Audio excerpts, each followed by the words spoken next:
I'm Dave Koss with Brograph.com, and today Matt and I are going to be showing you how to use our new plugin called Luminous. So if you'd like to skip ahead, you can do so. There's links on the bottom of YouTube. You can go to the different tools. If not, just sit back and watch us explain all the different options.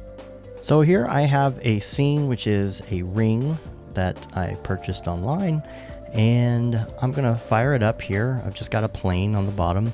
I'm firing this up in Octane, and you can see that's pretty much it. So if you are using this for the first time and you would like to have the viewport feedback, make sure that you have an enhanced OpenGL on and shadows so that everything that goes on in Octane corresponds with the viewport and vice versa. So I'm going to go ahead and go to my content browser where I have the plugin loaded up. And the first thing I'm going to show off is the spotlight. Now when you load the spotlight, it kind of comes on a little bit off origin here and kind of pointed at an angle by default, and you can just move that around wherever you'd like it. And you can see that the shadows and everything here match up in the viewport, and this is where we're going to start. So I'm going to go and click on Spotlight, and the one thing that you have to keep in mind is that Octane render is something that is using a standalone third-party system, so it has to kind of resend data every now and then. So sometimes it will update and sometimes it won't, kind of on the fly. If it doesn't, you have to get give it a little push. Either hit resend your scene, or what I like to do, I'll just kind of give it a nudge by moving frames forward and backwards. So I'll hit F and G or G and F on the keyboard to push it forward, and it will update. So you might see me do that every once in a while in here, and that's so I can just get an update without having to refresh the entire scene. First thing I'm going to show is on the spotlight is Octane Light Active, and if you turn that off, you can see here that that just shuts it off in Octane. That's pretty self-explanatory, I think. Next, we have the viewport emulation, which you can turn that off if you want. Sometimes if you get too many spotlights in a scene and it's casting shadows and doing all sorts of stuff, sometimes you want to turn that off.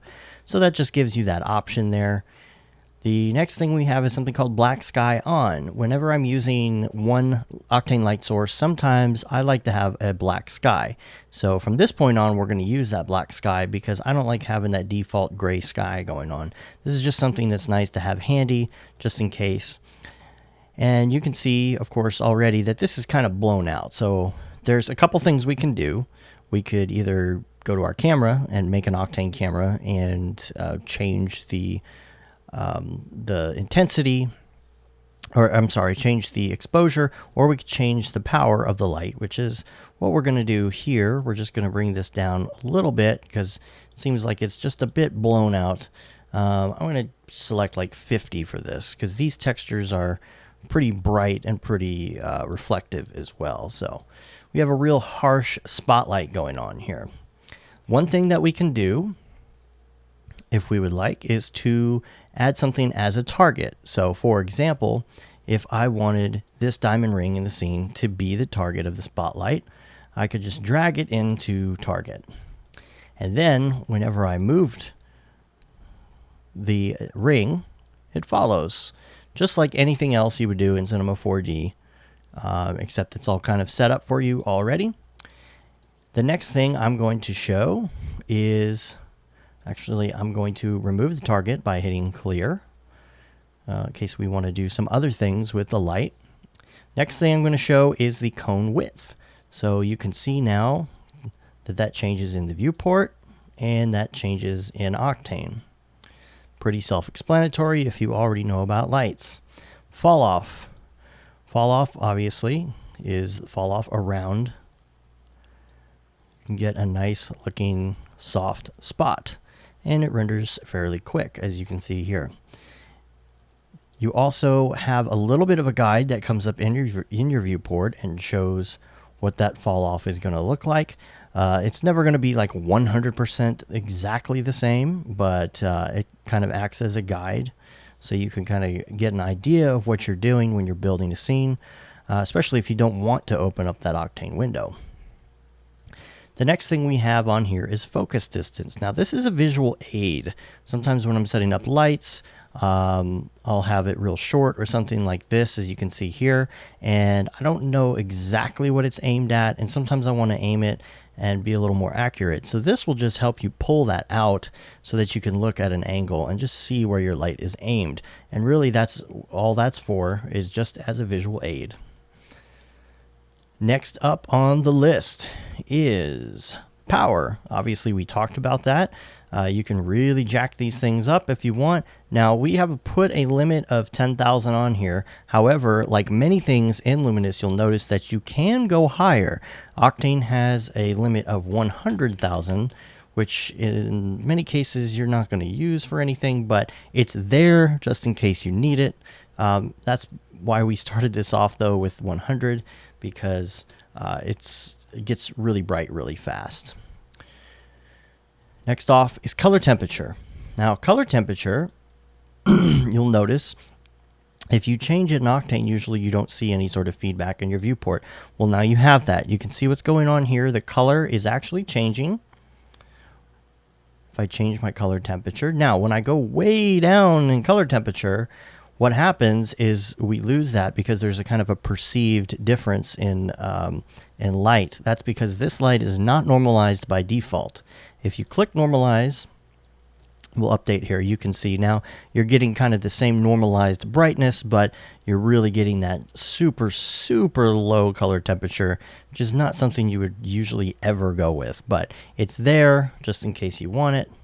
And you can see we can go up to 12,000 and that matches in the viewport. So I'm going to turn normalization off and I'm going to right click and just reset this back to the default 6500. And we're back where we were. The other thing that we've got here is the sample rate. Sample rate, something really important when you're using Octane. That is set to 100 by default, just like regular Octane lights, and you've got full control over that. We've already talked about normalized, so now I'm going to get into using light color. If you would like to use a different color that's not just color or temperature based, you can do that here. Now, this is something that you can do in Octane, and this is something that you could do with the other lights, but you had to do a lot of jumping around to the light and whatnot. So this is all in one place. You can turn on use light color. There's two ways you can do this. You could click on the color and you could use this. You could use the picker or change these values. But if you want to see that real-time feedback, just go ahead and hit this drop down right here. So we have use light color, and then anything that we do here, you notice that it changes in the viewport and it changes in Octane. So we can see exactly what that looks like. You can set up something maybe a little warmer, for example. Or, since this is a ring, kind of a Valentine's Day-ish thing, we could do like a red or purple type looking thing here, or a pink. And of course you can see that feedback in the viewport. I can move the spot around. You see that the shadow and the spotlight match up. The next thing I'm going to do is I'm going to go back and kind of reset the fall off to 0 for this demonstration. And I'm going to source visibility. And in a regular scenario, we probably wouldn't use it. This is kind of a limbo look. And if I turn on source visibility, you're going to see what happens here. We just get a circle as the source, which is what would happen if we were using any other sort of Octane light. But this is here in order to create some really cool effects if you're doing stuff like fog, for example. So I'm going to show you how this works. There's a default source size of 5%, and you can change this to anything you want. If you want to make it super small, if you want to make it huge, and of course you can make it bigger than what the maximum is on the slider in case you want to make some ridiculously large light. I'm not sure why you would want to do that, but anyway, we're going to reset this back to 5 for now. And I'm going to set up just a small fog volume to show how this works. I'm going to do Objects, Octane Fog Volume. I'm going to turn off my Octane for a second while I place this. And I'm just going to make a large box of fog.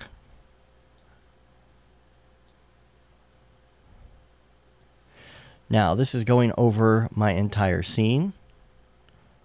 I do not want to see it in the viewport, so I'm going to turn it off in the viewport. I turned it off in render. Turn it off in viewport so we can still see what we're doing in the scene. Now, if I turn on render, you're not going to see much to start. We're going to want to set this up.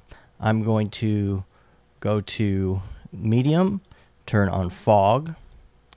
I am also going to, let's see, I'm going to go to my density of my fog, and I'm going to turn it down. Okay, so now we see the fog coming through. Now, obviously, the size of the light is way too big for what we're doing right now, so we're going to make some adjustments. I would like to open this up, give it a little bit of fall off. So this would be the case where you're looking at a light and you're looking toward the light and it's casting this volumetric look.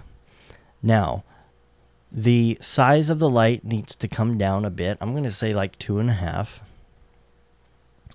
And the next thing I'm going to do is create an Octane camera.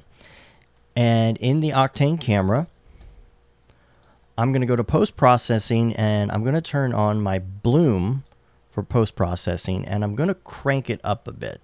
Should turn on the camera so we can see it. There we go. All right, so I'm really going to turn up this bloom power, this glare. So now you can see what's starting to happen here.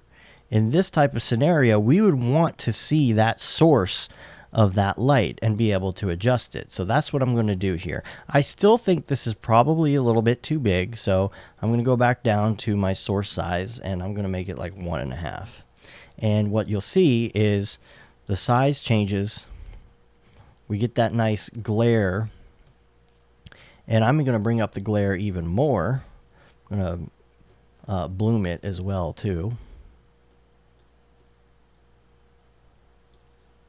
And that's kind of that cool, foggy spotlight look, like the things on a stage. And if I go back, I can do adjustments to the fall off. If I don't like it, I can make it bigger and smaller till that looks like something that would be a spotlight on a stage, for example. We also have there's also a brightness that is controlled of that source, and that is controlled directly from the power of the light itself. So you can see if I blow this out, it also blows out that source. So that's pretty much how that works. And you change light colors, things like that. If I were to make this like a super deep red, you can see that that source follows that color as well. The same thing applies to color temperature. So it's super saturated, but you can see what's going on. Everything matches what you do here. So I'm going to turn off that fog. Actually, I'm just going to delete it. And I'm going to come back around. I'm going to switch everything in this crazy blown out saturated scene. I'm actually going to turn off use light color. We're going to go back to regular scene. We're not going to have an Octane camera with any of that stuff going on. Now, the other thing that you would use the source for like that, seeing the actual source of the light, is if you're dealing with reflections. So we put something in there too. I'm going to put a highly reflective sphere in the scene and show you guys what that does. If I pull this light out just a little bit, I'm actually just going to go in and change the cone width. How about that? So I'm going to zoom in here. You can see there's a dot right there, and that dot is this option right here, which is the source reflection visibility, and that allows you to completely turn it off if you want, or change the shades. Now in this case, it's super bright right now, so your shades that are going to change and adjust in your visibility are going to be way low on the dial. If you've got this power way down, it's going to vary. On source size, if you change your source size, you can see here that it gets bigger. if I turn off source visibility, you can still see it in the reflections if you'd like, and then you can make your adjustments from here. And you can also see that if I change my power, something like 5,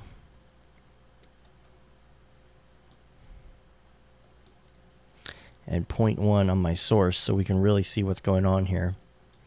You can see that it has that fall off on there for lower level lights, and that will actually follow your power. So if I bring the power up here, you can see that that blows out when the rest of the scene gets brighter. So let's turn that off now, and we'll move on to the next deal in here. I'm going to reset this power back to default, I guess. Actually, no, we were on 50. Sorry, 50. There we go. I'm going to turn off that sphere because we're not using it now. We're going to go back and concentrate on this ring. So the next thing is going to be texture. Now, these are the gobos. This is all the gobo options right here. Texture, we've got none. That's what it's set to by default.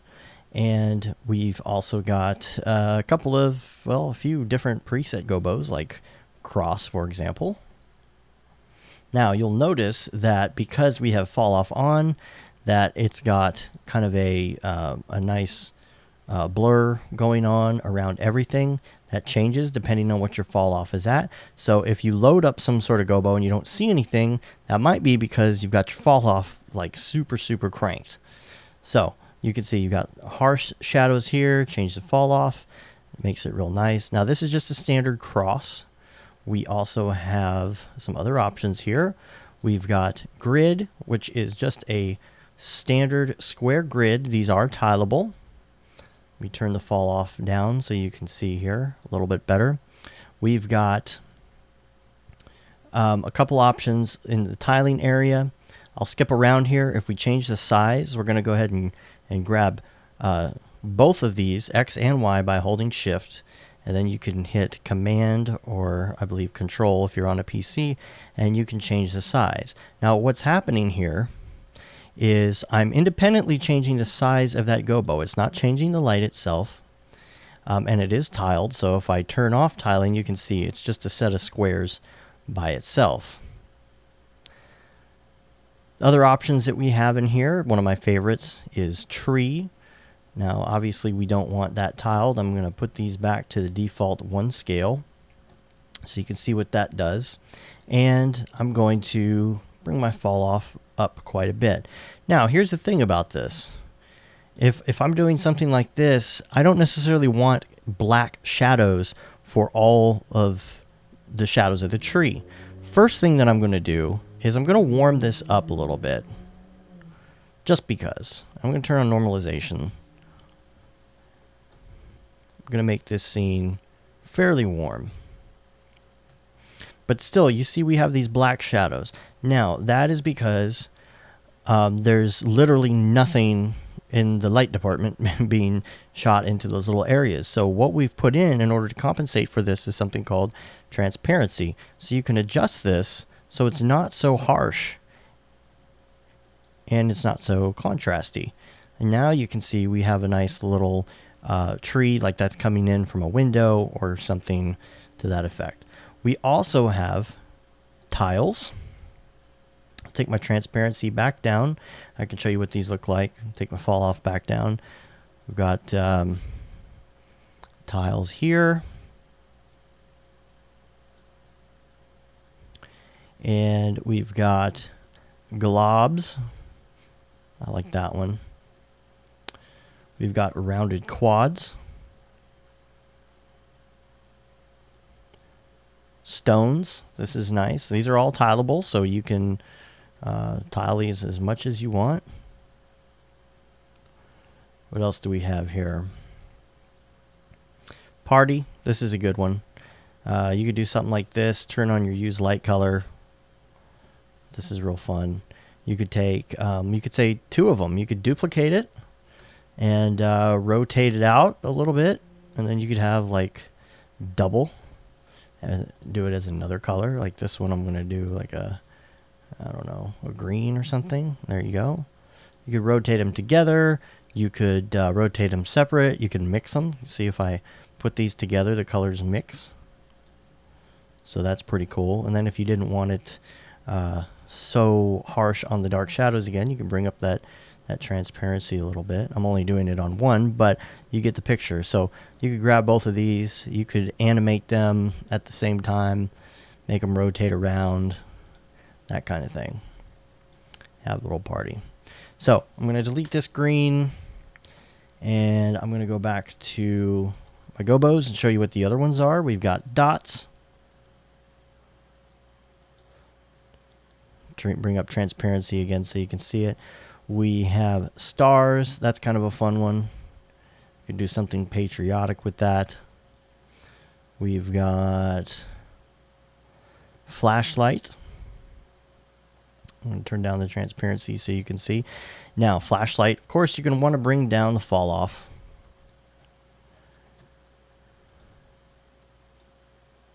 You can see it kind of blurs out, you know. So we've got a flashlight. Now, in this case, you don't want to use a light color. You want to use something kind of default here. But you could move around the flashlight in a scene. That's always fun. And we've got window. Now, window is a little bit different than the cubes or tiles because it has kind of the middle part of the window where you have the thicker areas. So if I were to bring down the scale, you can see that it looks like multiple windows. So that's how that gobo is a little bit different. Then we have caustics. Now this is a new one, and I'm going to show you how to use this. I'm going to put my size back up to 1. Now this is what caustics looks like by default. A good use of this is to set up a scene where you can have some fog going on. So I'm going to go up to HDRI environment. It's going to make it bright again. So I'm going to go to my tag, down to main. I'm going to do a color of black. So we're back in this black environment. And then I'm going to go to medium. I'm going to click add fog. I'm going to bring the thickness up so we can really see what's going on. I'm going to click on the scattering medium, and the density is going to come way down. Like we're going to do 0.1 so we can see this here. And I'll drag this out just a little bit so we can see it. And here we have those caustics coming through, and you can see the lines individually coming through the fog.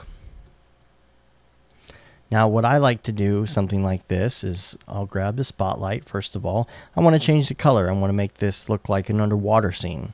I'm going to bring up the power because we really want to see this, so that looks cool. I'm going to do a use light color. I'm going to select some sort of light blue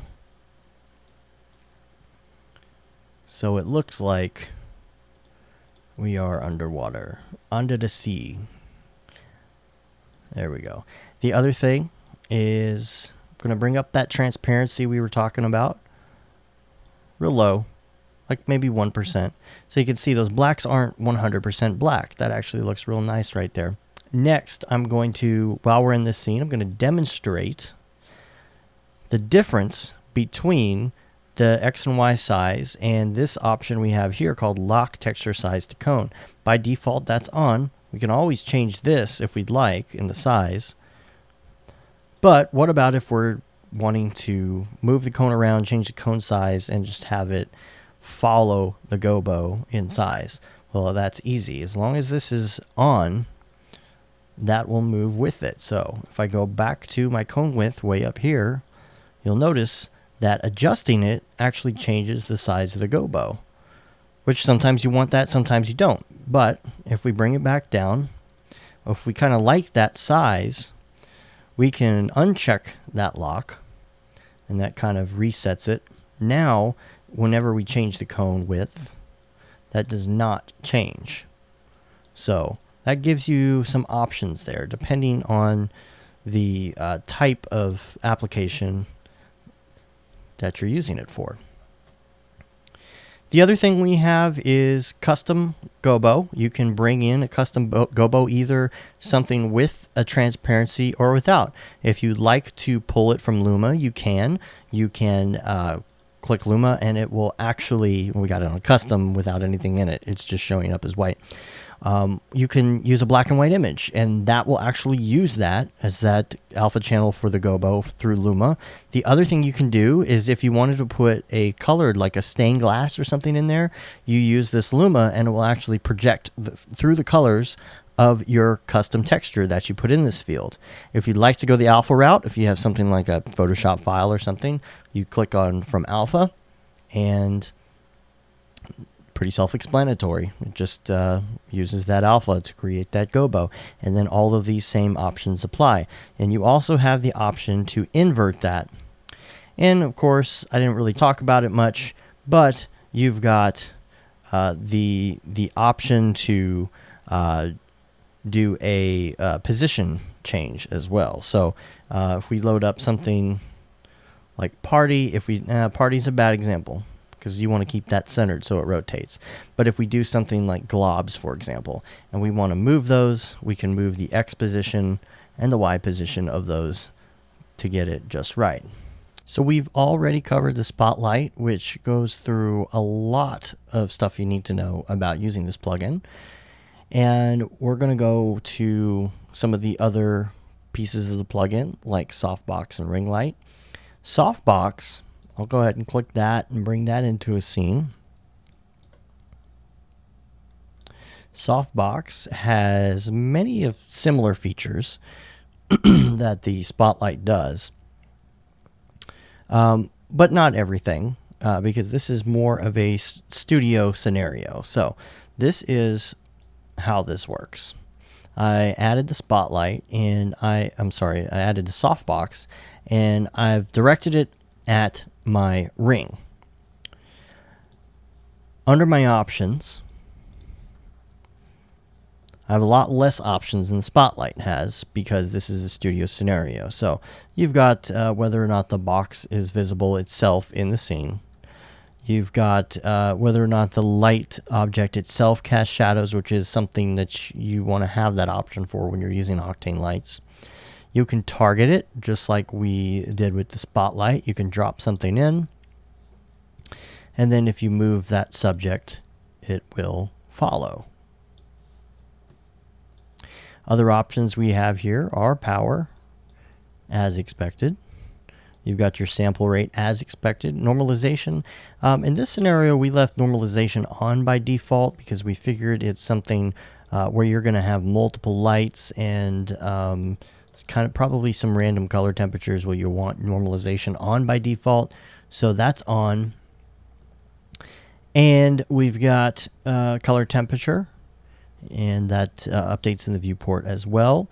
And use light color. If you click on that, you can select any color you want to update in the viewport and in Octane.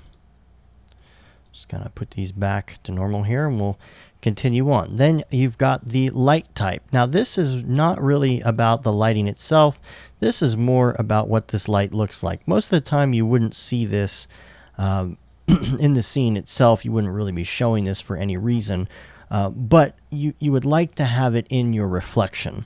And you want it to look like either a big soft studio light with that fall off going around it, or you want it to look like something like a Kino. So we put the Kino option in there too. All that's doing is just changing the type of reflection that you would see if you had something reflective. So I'll put that back to soft. We've also got barn doors. And the barn doors, you can have them on or off. You could use them without visibility. So like if for example, if you wanted to use them in the scene, but you didn't want them to be seen in the reflections, you can do that as well by turning that off. And each one of them has a control which will basically do exactly what you think it would do. Just closing the barn doors. So you can see what kind of effect that has there. You can really hone that in. You can really flag stuff off like you would with a regular light. Now, of course, they do go further than a regular light would go. So you actually have a little more control, I guess, technically, because they'll actually go through each other. But you can see real quick, real easy, you can do a setup. And if you had a bunch of these lights together, you could really create some pretty looking stuff. Now I'm going to take all 4 of these, right click and reset them to default. So we have this open. And then I'm going to show you the stand. Now on the stand, this is an adjustable stand that actually will update and move with your object, or if you're just moving it on its own. So if I go back to the softbox and I clear out my target and I just rotate, you can see that rotating this actually will keep the stand upright no matter which way I'm going with the light. So that's good to have.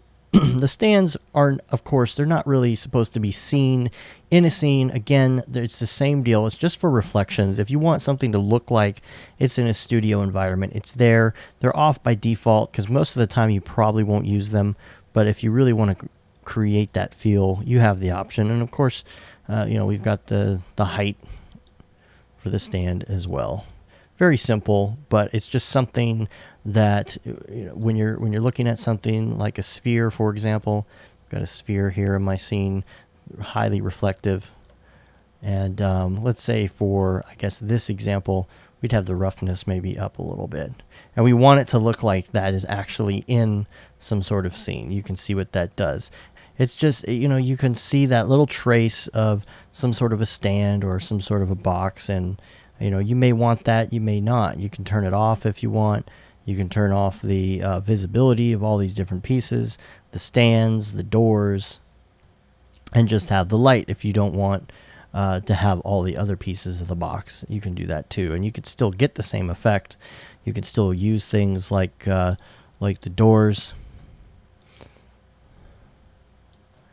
and still get those shadows that you want in the scene and flag the things that you want without seeing the full-on stand in the reflections if you don't want them.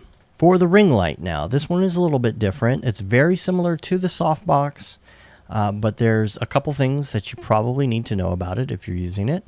Number one, haven't gone over the psych yet, so I'm not going to use the psych. I'm just going to show an example of how you would use this. I'm just creating another wall here, and I'm taking my ring light, which looks like a camera. I'm going to pull it out here so we can see what's going on. So the first thing that you're going to notice is that it says ring light camera. Now, we went through a couple iterations of this, and there's a reason that you see the camera first. And that's because we want everybody to have control over the camera, because most of the time you're using a ring light around a camera, and you still want everything to behave like a camera. So that's why the camera has been put first in hierarchy as the parent. Now below that, you have all the ring light controls. If you click on the camera, you can go see what's inside. This is your view with the ring light. And so we're going to change some of these controls, and you'll really see what this can do. I'm bringing the power down to start. And then I'm going to go to the ring diffusion. You can see you could bring this all the way down, but most of the time you're not going to do it like that. You're going to bring this up until you barely have anything in the middle, but barely any shadow in the middle. But that's kind of what a ring light does. It creates that really diffused ring. And if we can change the size as well as that diffusion. And I'm going to bring the power back up a little bit so you can see what's going on. The other thing that I'd like to do is I'm going to bring in, for this example, I'm going to use the QIKSKY, even though we haven't talked about it yet. I'm going to double click the QIKSKY from the Brograph QIKSKY, I'm going to change the type to just a black sky. The reason is I don't want you to see all of these edges, because that doesn't really demonstrate what a ring light does. Usually a ring light is used in a scenario where it's just the ring light and nothing else. So I'm going to bring power back down, and now we can see what it's doing. You've got these variations that happen from using the actual ring. So that's how that works. And then you still have your camera on top, and that's the parent. So moving it will affect everything that you've done with the light itself. And you will still have the option, of course, to click on something in the scene. Like, we could click on the diamond ring itself and actually rotate around it, or navigate or keyframe the camera like we usually would, and it doesn't screw up the light, doesn't change the pivot point, none of that. Now, some of the other controls we have, like some of the other things we went over, are the normalization, the color temperature that also matches in the viewport. Of course, you're not going to see the diffusion in the viewport. But what else do we have here? The light color, just like in the other ones, if we wanted to change the light color, let's say something like a blue, we can do that. Blue ring light. The size diffusion we talked about. Now we have this ring type here as well. If I reset my light color back to white, or just turn that off and just go to a white color temperature, I guess, you can see what's going on here. I'm going to move out of the camera view because I want to show what this does. And you can see on the light itself, if we put in some sort of reflective sphere in the scene, you can see what it looks like in a reflection. If I bring down my roughness, we've got that ring right there. Now, we might not want that kind of ring. We can go in to the ring type, and we have two other options. We have bulbs, which are like little strobe looking things that are all lined up in a circle together, or we could have a bunch of LEDs. Now, if we do the bulbs, you can see what happens here. You can see in the reflection, you get the little bulbs going around. And if I zoom out on the scene here, we're going to want to bring down that diffuse. But you can see what that's doing. That's creating a different type of ring light effect there. And the same thing applies if we use LED. LED is really my personal favorite. A lot of people use it in real life, and so I think it looks kind of cool. I'm going to bring down the diffusion though. You can see what that is. It's just LED dots. And so we diffuse them out here, and you can see what's going on. We can change the size, of course, play with that. And then if we go back to the camera, and we go back to the camera's view, we can play with that even more. Change that size, really diffuse it up,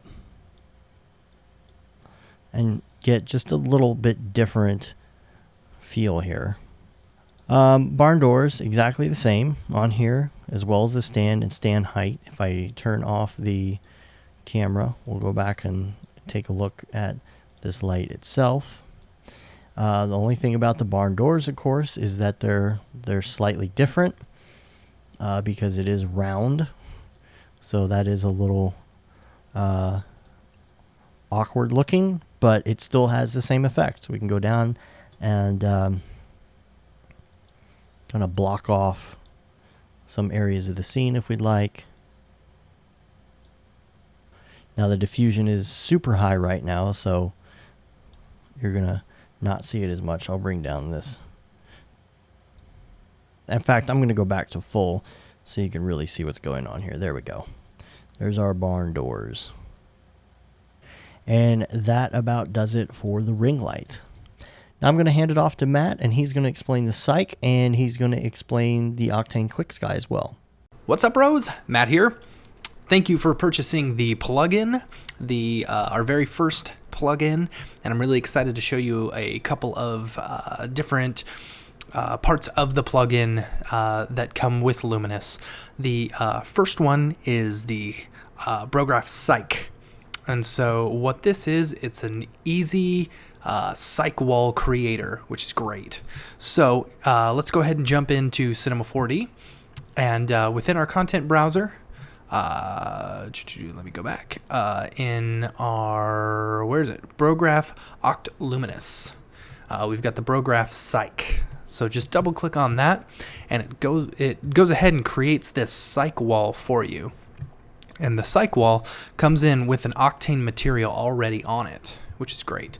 So actually, even if you're not using Octane, or you've got say something with Arnold renderer or the standard renderer, and you just want to create a quick psych wall, you can always create that, but you'll break some of your roughness, reflectivity, specular options in there. That's if you change out the material on here. So normally, if you're working in Octane, I would say keep the material right here. And if you need to change anything, here's your roughness, reflectivity, and specular right there. So anyway, it creates a psych wall.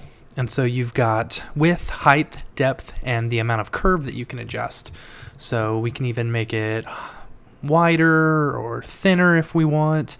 We can adjust the height, and we can also adjust the depth. And these things can even go further than the limit here. You could even type in something like 5,000 if you wanted to get crazy or something. Yeah, that's for some of your really, really tall photo shoots. So, and then you can also adjust the curvature as well. How much curve you've got going on in the psych wall, which is my favorite part of this. Because sometimes you've got some really small scenes, like you'll see later on when I show you the cans. And then sometimes you've got some really big scenes. And we mostly stuck with what comes up naturally whenever you build like a cube or a sphere or something like that. And that's what we tried to base it around. So you've got your basic curvature right there, which is great. Brograph Cyc. And then what's great is you can also adjust the color of the psych wall. So for example, let me go ahead and bring up my live window. Just go ahead and dock that right there so that we can see this live. And so it's not really much right now, but I'll show you something, another one of our other parts of the plugin. So it comes with the color, and you can go ahead and change the color if you want. And if you change it down here, if you do the little drop down and change it down there, it'll update live versus say you just click on it and change it and then you hit OK. But yeah, if you do the little drop down right there, it'll actually change live, which is super cool. So width, height, depth, curve, color, and then we've got roughness, reflectivity, and specular. Now, you can't really see it because we don't have any lights in our scene, so what I'm going to go ahead and do is I'm going to go ahead and grab our Brograph QIKSKY. I'm going to throw that into the scene so that we've got something to reflect off of.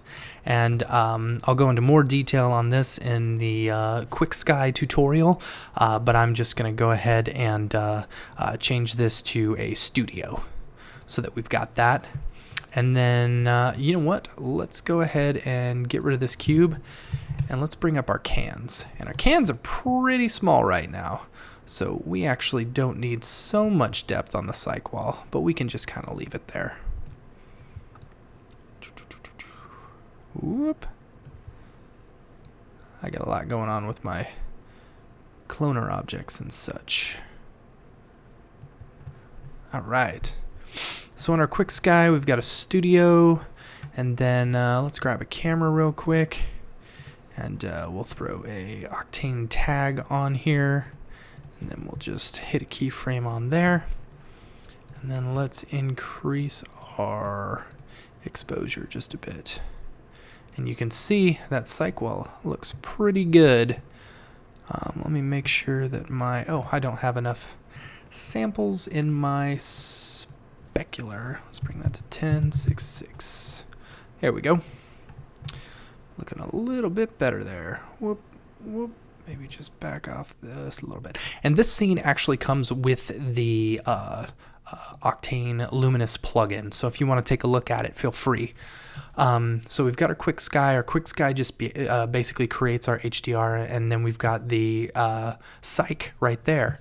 So within the psych, we can go ahead and change we've got the ability to change the roughness, reflectivity, or specular, or you can always go in, create your own material and replace it right here if you want to.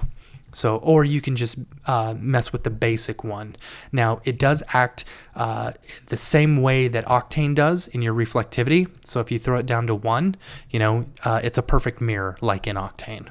So if you want less reflectivity, this is basically your IOR, is your reflectivity right here. So we can bring that up or we can bring that down. And then let's bring down our roughness of it so we get a little bit of reflection. And we don't want so much in the back, so let's bring up the roughness a little bit more. And we could probably move our QIKSKY just a little bit if we wanted. And then we could bring our specular down so we can just fine tune it so we get just a little bit of reflection on there, which is pretty cool. Or maybe even bring down our reflection just a little bit.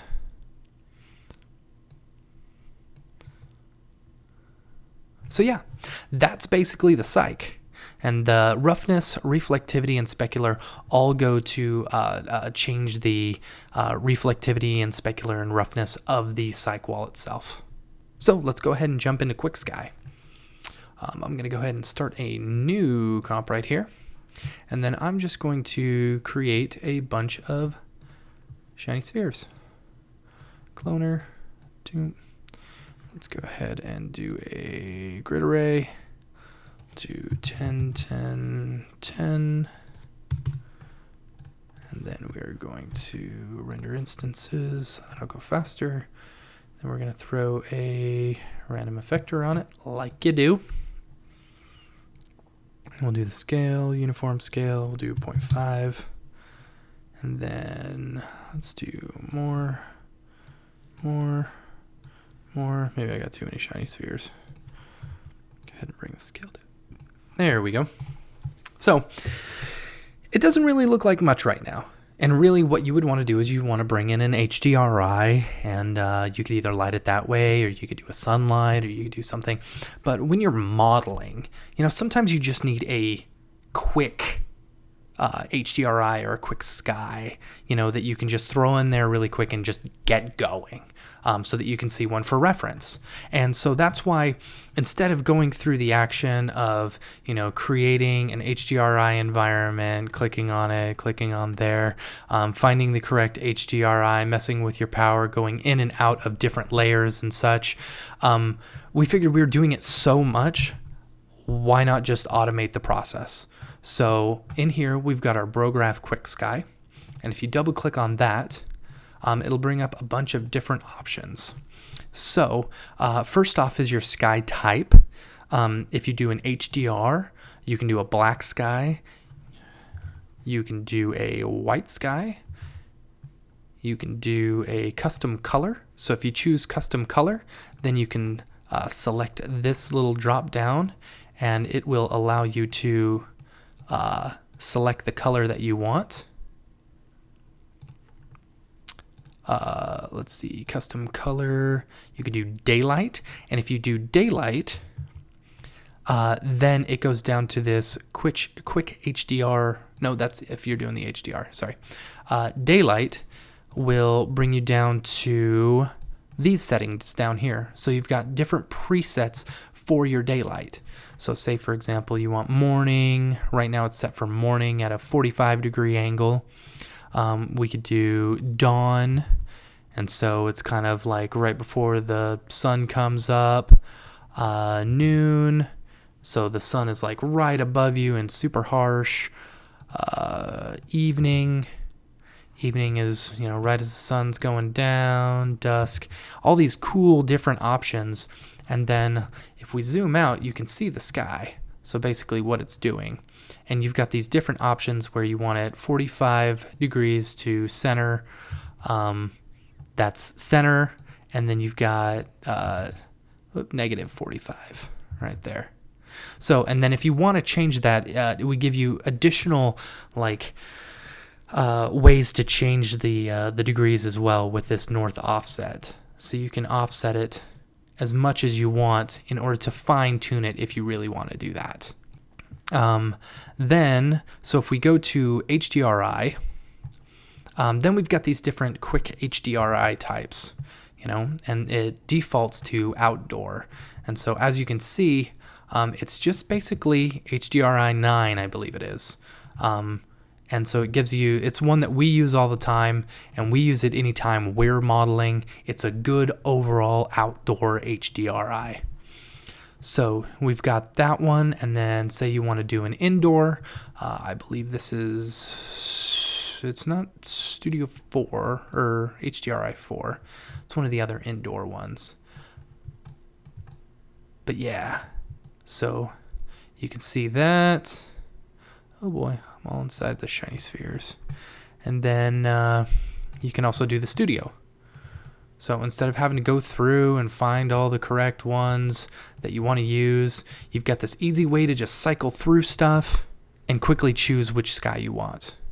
Now let's go ahead. I'm going to do a custom color, and I'm going to keep it at this kind of pinkish color. So now with the custom HDRI as well, you could do HDR and select your custom, and then you could throw any HDR from your HDRI. If we just type in HDR here, you can grab any one of these and then just drag and drop it, and then that one will create an HDR. If you want to use, if you've got one specific one that you want to use, or say you don't like our outdoor options, or you just want to use one that you bought or purchased or something, you can throw that in there. Then you've got your options for power. You can either bring down the power or you can bring it up.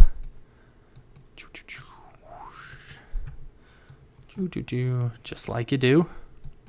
So set that back to 1. You've got your gamma if you need to adjust the gamma settings at all, which is great. Reset to default. And then you've also got, say you don't set up your camera first, or you're not setting up your camera and you want to do a rotation on the X, and then you've also got rotation on the Y as well. It's pretty cool. All this in one place, which is great, not having to go in and out of all these different layers and such. And now you will have to just step forward, step back real quick. I've noticed with some of these changes, sometimes it does it immediately.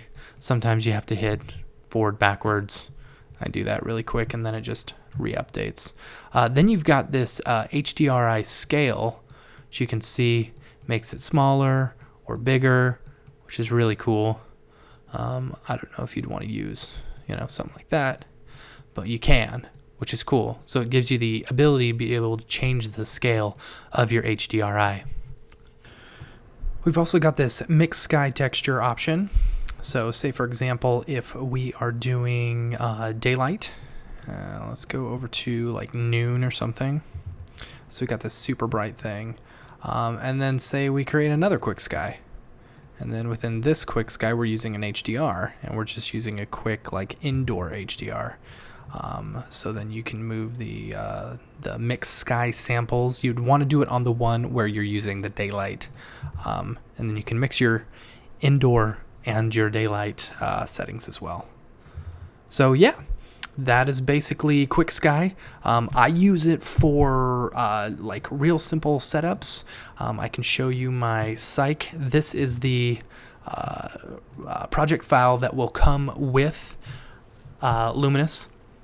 And this one uses just the Brograph QIKSKY and the Brograph Cyc in order to create it. And then if you want, you can also have these awesome little cans and figure out how I did that as well. So let's go ahead and blow this up so that you can see that. And that is basically Brograph QIKSKY and Brograph Cyc. So I hope you guys enjoy it. Thank you so much for purchasing. If you guys have any questions, shoot us an email, shoot us a text, or whatever. Thanks. And lastly, we have the IES tester. The IES tester is a standalone project.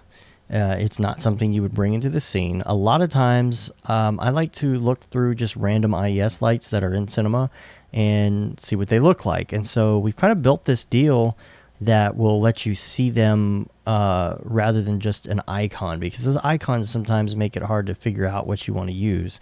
Sometimes I just want to drop a whole bunch in and see what I like. So if you click on the IES tester, it actually loads up this individual scene, and if you turn it on, you can see what's going on here. By default, it has basically nothing. Now, what's going to happen is this is a lot of IES lights, and that requires a lot of samples to render clean. So what we've done, because you probably don't want to have 22 of these for your tests, but you might, is we've allowed soloing of different lights, especially if you want to just look at a couple and see what they look like, with lower samples instead of having to jack up your samples for all 22 of these. So, if I sample number 1, for example, solo it, a lot of times you have to hit the send to resend the scene. You can see this is just a blank light. And number 2, turn it on. This is just a blank light. So I'm going to go to the content browser because I would like to do a search for IES, and there are tons of IES options out there, as well as this library. It's huge. Look at all of these. Now, but when I look at these, I can't always figure out what it's going to look like and if it's going to do what I want it to do. So on the IES tester, you can just drop those IES files in here to see them. So I'm going to go back to the content browser and find something I like. These are pretty cool. Because they're very unique, just with weird streaks and stuff. But again, I can't see that. I have the icons big. I guess I could do this, but I still don't get the feel in an actual Octane scene of what it looks like. I can't rotate around it and whatnot. So I prefer being able to bring it into a scene to really give it a good test. So in this example, I'm going to grab one of these stranger looking ones. Like maybe this one here. This has a whole bunch of streaks on it. If I drag it into the field, it's going to populate it over here. And you can see, just puts it right in to this scene and really shows what it's going to look like in Octane sitting on a wall. And I'm going to grab, I don't know, maybe one of these. I'm going to turn on another solo. And one that goes straight down, I'll try that. Update there, and then let's see. Finally, I guess we'll do. These are kind of cool looking. They're kind of like, they're similar to a spot, but they kind of have like a hot point in them. So you can see there. You can see that this icon doesn't necessarily represent what it's going to look like when you see it in the scene. So I believe. There's intensity levels and stuff like that you could change. But again, it just doesn't look the same as the icon. So you can load as many of these up as you want. I prefer to just, solo as many as I want to do first. That way I don't have to wait for the sample rate for the ones that aren't being used and have to jack up that sample rate. But I'll fill in some more here. And it's pretty much that simple. That's all there is to it. It's just, I know that sometimes I like having the option to shop these things in an actual Octane scene before I use them. And this seems to be very handy for that. Thanks again for watching the instructional video. I hope this explains everything. If you have any questions though, or bugs or anything that you want to ask us about on the site, hopefully there's no bugs, but every now and then we get something and we'll work them out. You can go to Brograph.com. There's a contact form, and you can put in there that it's a Luminous thing, and you can send your feedback or questions, and we'll get back to you as soon as we can, and trying to get that answered for you. Thanks again for watching. I'm Dave Koss. Have a good one. Later, bros.